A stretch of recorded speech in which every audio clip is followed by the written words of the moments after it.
Understanding Investments a Few Minutes at a Time by Daniel Dower from Chapter 6, Value Investing, Issue Number 24, Public Investing versus Private Investing.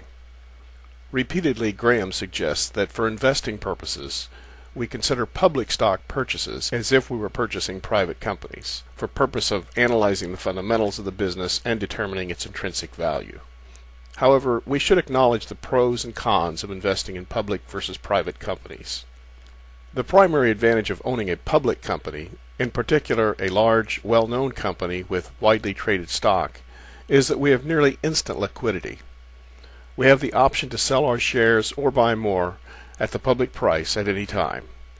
We have the right, but not the obligation, to take advantage of Mr. Market's overexcitability. Maintaining proper liquidity is essential to good planning.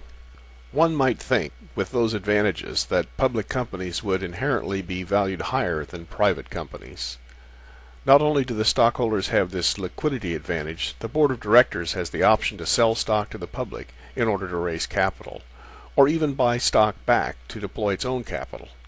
However, the costs of being a public company are substantial.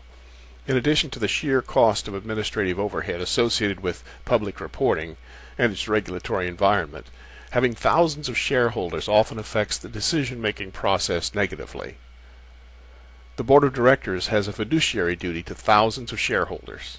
The company may require certain votes, many required by regulatory agencies, which take months to obtain.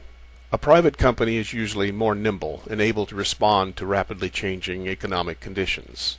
Also, more often, a private company is dominated by a lead shareholder who may steer things to his personal benefit. Studies vary, but most indicate that the control premium, the value of a dominating interest that allows one shareholder to control a company, is worth 30% more than its publicly quoted price. The controller may justify this premium in any number of ways. For example, he may feel that the company can grow or turn around operations more quickly without regulatory scrutiny. For these purposes, I want to bring the control premium to your attention so that you will not make the error of assuming the advantages of publicly traded stocks necessarily cause it to be priced higher than the value of the underlying company.